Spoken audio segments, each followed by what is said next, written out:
Hey guys, so I thought it was about time to do another Q&A, so here we are. I asked you guys to ask me more personal questions this time. I might throw in a couple fitnessy ones here and there, but this video might be kind of long because I want to answer as many as I possibly can because I feel like I've been so busy with school and doing all this other stuff and I just haven't had a chance to actually like talk to you guys. I talk to you guys on like Instagram and the DMs and Snapchat, but not much on YouTube because I've been really bad about replying to my comments. So the first question is, can you give us your best boy/dating advice? P.S. I love you. I've been watching you since you first started. That is so crazy because I've been on YouTube for like 4 years. Thank you for sticking around through my 17 different phases that I took on this channel. Best boy/dating advice would definitely be picky with who you choose to spend your time with and do not settle. So when you're starting to get to know someone and like you really start liking them, you will let so many things just slide by because you don't want to ruin this image that you've created of them. And the thing is, if you do that, things are just not going to work out, or things will be working out and you'll realize that you're actually really unhappy, or the other person might realize that you are unhappy and you don't even realize it, and then they'll probably end up breaking up with you because that's kind of the best thing to do in that situation because they just want the best for you. So just go into it 100% being yourself. Make sure you do not change yourself for others. It's going to start happening without you even realizing it. I'm someone who does it all the time because I just want to make the other person happy, and I don't even realize that sometimes I'm sacrificing things that I really enjoy for another person. So if you are going to do that, be aware that you're doing it and do it for the right reasons if you do think that is something that you're okay with changing, but don't just change yourself so that you can be the person that this person wants you to be. We have a question from Raven Tucker, and she said, what's your preference when it comes to guys? What do you look for a guy, and are you dating anyone? So I do kind of have a type, but if you aren't my type, it's not a problem. I just probably will not end up with you. My type, like appearance-wise, is usually darker hair and then blue or green eyes. I can't tell you how many people I've talked to with blue or green eyes. It is very, very bizarre. It's just something that I love. Eyes are the first thing that I notice about someone, not hair, not teeth. It's like eyes and then it's smile. It's so weird, but that's just like the two things that like I will automatically see when looking at you. Even though there are some beautiful men with brown eyes, I just usually am more attracted to people with lighter eyes. So I guess that's a preference. I don't really know. I don't really care that much. That's just kind of like my type. They have to be funny. They have to be sarcastic. I am super sarcastic. Everything that comes out of my mouth is never serious, so I need someone who understands that and can kind of like go with it. I also like the whole like playful argue fighting thing, which kind of goes along with the sarcasm, like being able to tease each other and not have the person be so sensitive that they're like always upset over what you're saying because it's clearly a joke. So that's a huge thing that I need. Personality is just like everything. Like if I don't like your personality, it's just not going to work because I need to be able to be friends with you first before I can even see myself dating you. I need the person to be understanding of my mental health issues. And then I guess the last thing is we just need to like vibe and have the same goals. Like we don't need to be doing the same thing, but I want to be with someone who obviously wants what I want in life, but also has their own personal goals, because there's nothing more unattractive than someone who is not as driven as I am. So I hope that answers your question. It's very specific, but like I said, that's not everyone. That's just what I tend to be attracted to. And the number one question that I get literally every single time I film this video is, how do you balance school and fitness? I've had this conversation with so many people the past few weeks because I've been so overwhelmed with school, which is why I haven't been on YouTube. I am so sorry. I was talking to Adonis about it, and we were just talking about how difficult, actually no, I think I was talking to Doug about it. I don't remember. I was talking to someone about it, and I was talking about how difficult it is to balance school, fitness, going out, seeing friends, having alone time, because you want to give your all to everything, but you just literally can't. So if you're in school, just keep in mind that school should be your #1 priority and fitness needs to be secondhand. So the way that I'll usually go about it is I go to the gym 5 times a week, whether that is before class, after class, at night, it doesn't matter. I make sure I get all of my schoolwork done and then I will go to the gym. So sometimes I'll go to the gym at weird random times in between. The other day I had an exam. I needed to study before the exam, and then I also needed to study after I went to the gym because I had another exam. So I had 2 exams this day. I went to the gym before and I did Quizlet in between sets. Then I went to my class, took my exam, got out early, went back to the gym, did Quizlet for my next class in between sets while at the gym, finishing up my workout because I didn't finish it before. And then after the gym, I ate, I did a little more studying, and then I took my exam for class. So you just have to plan your lifts around that. If you're working, I know that makes it even more complicated, but maybe just lower your expectations of what you can get done. Because we have a fitness question, we'll do another one. This is from Diana, and she said, how do you perfect your form when you first started working out? I love this question. The best way to perfect your form is to watch tons of videos. When I was trying to figure out exercise to do when I first started out, I went on bodybuilding.com. They have an entire like exercises database, and they have videos telling you what to do and showing you what to do. So there's like a commentary that goes along with it. Then there's like instructions underneath. It tells you what muscle groups it's hitting. Just like, you just have to like study your craft. Basically, you're learning how to do things, so you want to make sure you do them right, because once you get in the habit of doing something, it's very, very hard to change it, and you start creating imbalances in your body, and it just makes everything so much harder in the long run. So just do your research and ask people. Like every now and then at the gym, I'll like ask one of my guy friends and I'm like, am I doing this right? Like, never be afraid to ask. I'm sure there's trainers at your gym. If there's someone who looks like they know what they're doing, I know you may be super shy or kind of nervous to ask, but it's better to just ask and do it correctly than end up hurting yourself. Okay, I love this question. This is from Janine. She said, how to brush off creeps at the gym. There have been 3 guys who have approached me at the gym to have a full-on conversation with me. Like the tone that I've created with this message, I don't even know if this is how it's typed. A full-on conversation with me when I have my headphones in, and then ask for my number. They're making the gym a hostile environment for me and a place where I don't want to work out. It's my college's gym. That is shocking, because I've never had a problem at my university gym. I feel like there's a level of respect, so I'm sorry that you have to deal with that. I'm sure this has happened to you. So what do you do in my situation? I've also seen them outside of the gym, coincidentally. That's unfortunate. Around campus, and they try to talk to me then. I'm a really introverted person and don't want to be rude, but I don't feel comfortable. Okay, so be rude, because the thing is, they're being rude to you by not listening when you've already said multiple times that you're clearly like not interested. So sometimes you just have to be rude. You have to be that girl, because some people do not listen, and it's so frustrating when you've made it clear that you're uncomfortable, or they're trying to talk to you and you're just like, oh no, and then they get mad, and I'm like, I'm sorry you're butthurt that I don't want to have a conversation with you. I don't owe you anything. I don't have to talk to you. That is one of my biggest pet peeves, and it's something I dealt with when I went to the YMCA, which is why I transferred gyms. So I've been in your situation before, and the way that I handled it was I just ignored it. I would just entertain them for a couple minutes, let them talk to me, I'd give them my number, and then I would never text them. Don't do that, because you're going to see them again and it's gonna be weird, and you're gonna be forced to talk to them. One time at my university gym, this is the only time I've had like a terrible experience. I was in the squat rack with my friend. Well, we're not friends anymore, but we were friends.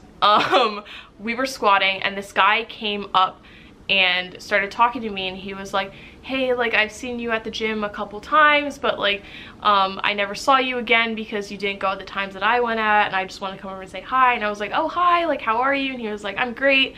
I was just wondering, like, maybe we could work out sometime, maybe I could get your number. And I was like, oh, like, I don't know, like, I like really like working out alone. And he's like, I don't like mean to be weird or anything, I just think it'd be a lot of fun. And I'd be like, oh, like, thank you, but I think I'm okay.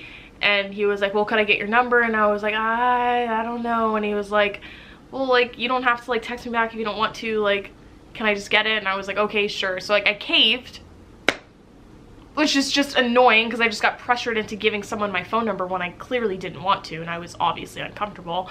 And then I texted him back, like saying my name or whatever, and then I didn't talk to him again. And then I saw him at the gym again, which is so funny because we went to the gym at different times, so it's weird that I even saw him in the first place the first time I met him. So I saw him again a completely different time. He came up to me and he was like, you know, I just think it's ridiculous that you gave me your number and you texted me and then I texted you back and you never responded. I just think that's really stupid, and I think it's disrespectful because if you didn't want to talk to me, then you shouldn't have done it in the first place. And I was like, I told you that I didn't feel comfortable giving you my number and you wouldn't listen. He was like, I just think that's ridiculous, and he walked away. And I was like, I don't know what to do with this. It was like one of the most awkward situations I've ever been in at the gym. I was like, I'm just here trying to squat and I am being harassed because I did not. Can we calm down, please? The whole thing was a mess. So moral of the story, just don't give your phone number out. The best thing that you can do is just straight up tell them like, oh, I'm not interested.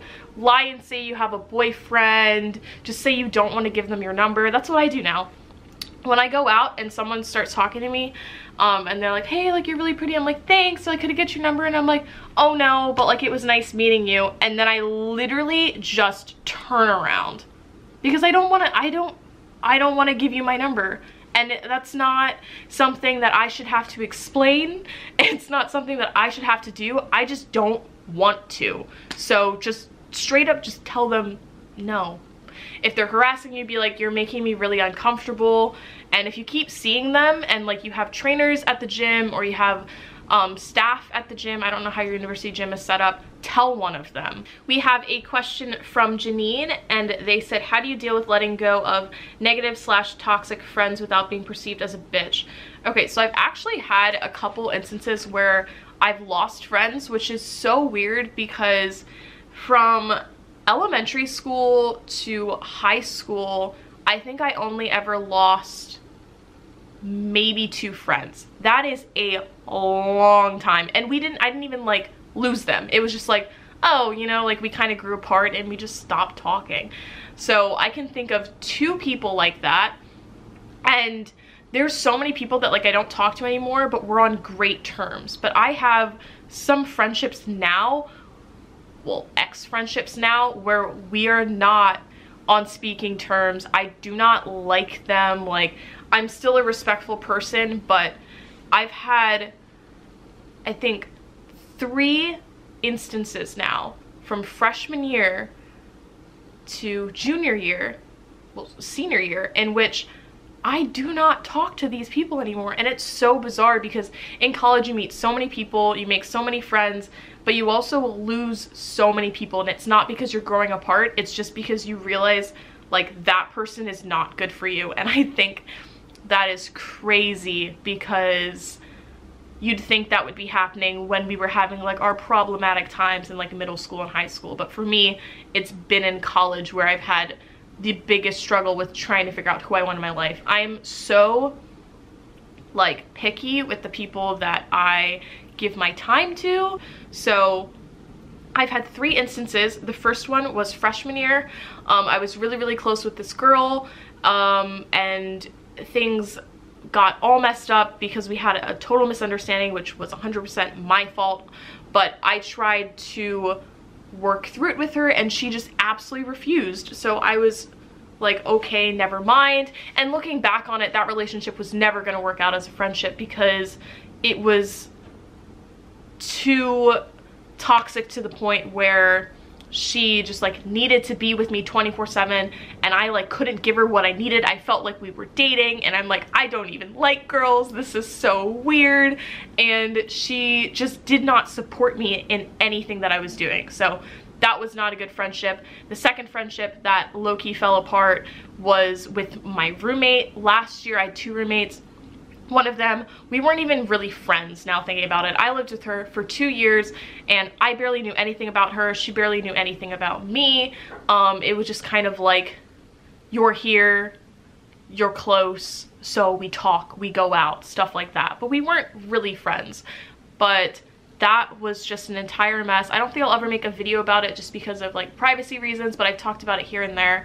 The whole thing was a train wreck because she just didn't understand communication and she assumed that I hated her, and things just didn't end well because obviously I didn't hate her and she didn't bring it up. And then when I confronted her about it, she basically made me feel like I was the biggest bitch on the entire planet. So that was toxic in itself. So I just stopped talking to her completely. Like, I just cut her out. We lived in the same apartment and I would exchange glances, but I just pretended like she didn't exist. And maybe that seems like a bitchy thing to do, but it's what I needed because the whole situation was making me borderline suicidal because I hated myself because of the way that she was treating me. I was like, maybe I'm doing something wrong, and now I'm like, no, you weren't doing anything wrong. It was just a bad situation and it wasn't meant to be. And then the last relationship was completely toxic, and that ended because he ended it. And good for him, because I was not being a great friend. So sometimes you're flipped in that position. So I've been sitting here thinking about this question and I'm trying to think of an answer. So they said, have you been in a lot of drama in your teens? And if so, what was the most dramatic thing that ever happened? This was asked by AJ Ferguson. So I am not a drama person. I love to hear about other people's drama. I refuse to be part of it.